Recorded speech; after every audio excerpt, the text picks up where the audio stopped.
Divórcios que começam amigavelmente podem se transformar em longas disputas judiciais. Isso afeta a família toda, né? Especialmente os filhos. Vamos ver no quadro Família em Sintonia de hoje.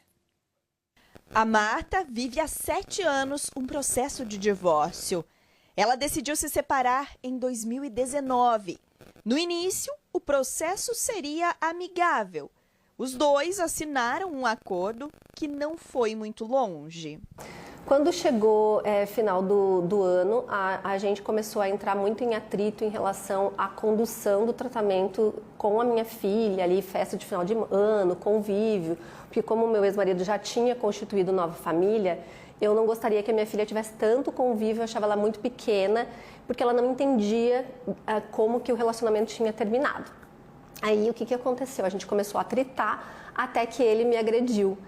Com essa agressão, eu entrei com uma ação na Delegacia da Mulher pedindo uma medida protetiva.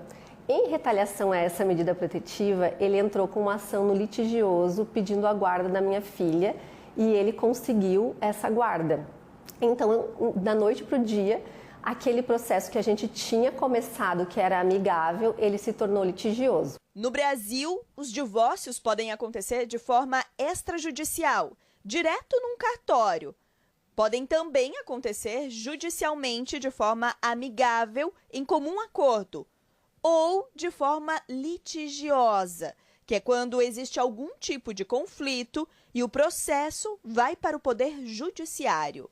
Eu já fiquei com divórcios que tramitaram durante 10 anos, porque além de toda a tramitação, se houver a decisão final, as partes ainda podem recorrer para o Tribunal de Justiça, que pode levar mais alguns anos, então isso tudo se torna muito moroso, porque as partes, durante aquele processo, ainda continuam litigando, a gente diz, né? Continuam brigando, e aí não se consegue resolver nada. A Marta chegou a perder a guarda da filha. O processo foi durante a pandemia e ela só recuperou a guarda cerca de 1 ano depois. Ela recebeu orientação de uma advogada especialista no assunto.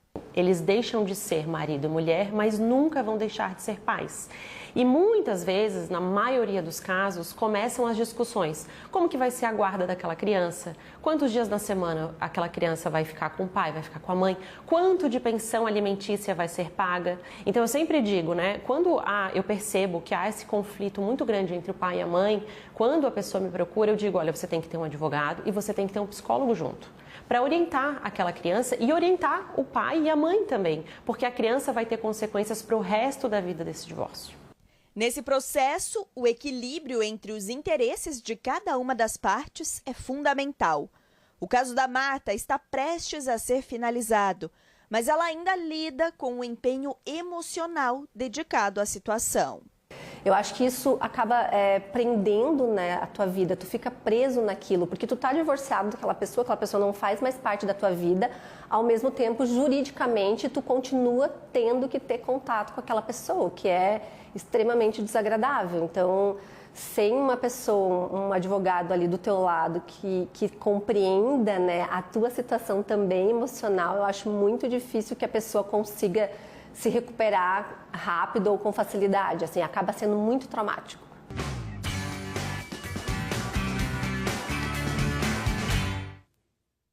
E é claro que ela já está aqui com a gente, doutora Thalita Tonin, bem-vinda, bom dia. Olá, Marta, olá, famílias catarinenses, estou aqui para ajudar. Bom, vamos começar falando, né? Então, quando os pais se separam e tem muito conflito, doutora, o que acontece de fato com os filhos nessa hora?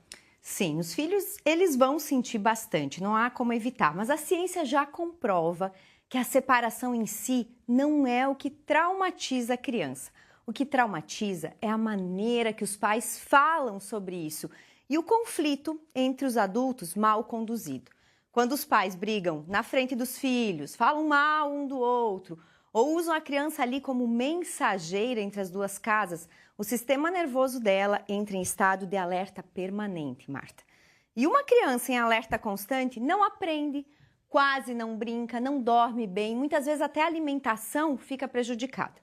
Ela começa a se comportar de forma que os pais muitas vezes não conseguem entender. Parece outra criança, fica mais agressiva, chora sem motivo. Tudo isso é a linguagem que ela tem para dizer que está sofrendo e principalmente que não está entendendo direito o que está acontecendo ali na sua família. Ficam lacunas de incompreensão na cabecinha e no coração dela. O que a gente sabe é que criança não tem que estar preocupada com o relacionamento dos pais. Ela tem que estar preocupada em brincar, ir para a escola, fazer amigos, descobrir o mundo. Quando ela precisa lidar e gerenciar a dor de adultos, aí sim a infância dela é roubada. Então, em meio a uma separação, que uma criança precisa de verdade é sentir que pode amar pai e mãe ao mesmo tempo, sem culpa e sem precisar escolher lado, Marta. Doutora, e as regras do dia a dia, como é que ficam quando existem, por exemplo, duas casas, que é o que vai acontecer, né? Isso pega. Essa é uma das maiores fontes de sofrimento das crianças ali durante a separação. E poucos pais percebem, porque quando numa casa existe rotina e na outra vale tudo, aí a criança não relaxa em nenhuma das duas. E criança sem segurança e previsibilidade vira ansiosa e irritada. As duas casas, elas não precisam ser exatamente iguais, mas têm 3 premissas básicas que precisam ser respeitadas. A primeira é o horário de dormir. Sono na infância é, além de descanso, desenvolvimento.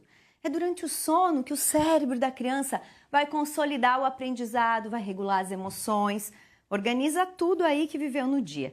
E uma criança que dorme tarde numa casa e cedo na outra, ela vai sempre acordar confusa e sem foco. O horário de dormir precisa ser alinhado nos 2 lados e eu gosto que não ultrapasse 21 horas, gente. A segunda é o uso das telas. Tela em excesso afeta diretamente comportamento, concentração e sono. Quando um pai limita e o outro, libera sem critério, além do problema neurológico, a criança aprende, sabe o quê? A manipular. Ela sabe onde vai conseguir o que quer. E isso enfraquece a autoridade dos 2 lados. Precisa ter regra de tempo e de qual conteúdo ela pode ver. E a terceira, alimentação. Não precisa ter o mesmo cardápio, mas o padrão ali tem que ser parecido. Criança que come com horário, com variedade, sem usar comida como moeda de troca, tem muito mais estabilidade emocional na vida. Quando a alimentação vira bagunça, cheia de doces, Marta, fast food, numa casa, o corpo também vira. Então, quando os pais conseguem alinhar esses 3 pontos, mesmo que com dificuldade da separação, a criança sente que ainda existe uma estrutura, uma base, mesmo que a família tenha mudado de formato. Então, é importante manter. Doutora, para quem está vivendo isso agora, está nos assistindo nesse momento, por onde pode começar? O primeiro passo é o mais difícil e também o mais importante.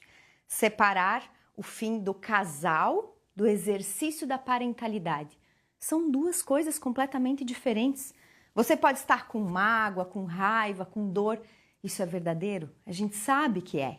Mas na frente dos seus filhos, o que precisa aparecer é o pai e a mãe, e não o ex-marido ou a ex-esposa. Na prática, é não falar mal do outro na frente das crianças, nem com palavras, nem com expressões, nem com aquele silêncio, aquela cara amarrada. Mantenha a rotina também o máximo possível, porque rotina para criança é sinônimo de segurança. Explique o que aconteceu de forma simples, honesta, adaptada ali à idade dos seus filhos, porque criança não precisa de detalhe, ela precisa de verdade. E quando você sentir que não está conseguindo, que a dor está transbordando aí para o seu filho, busque ajuda. É exatamente isso que eu faço. No meu trabalho como orientadora familiar, eu faço essa mediação. Ajudo famílias que estão nesse momento de transição, olhar para a mesma direção. Porque casamentos, gente, podem acabar, mas a criação de um filho, essa é uma construção que continua para a vida inteira, Marta.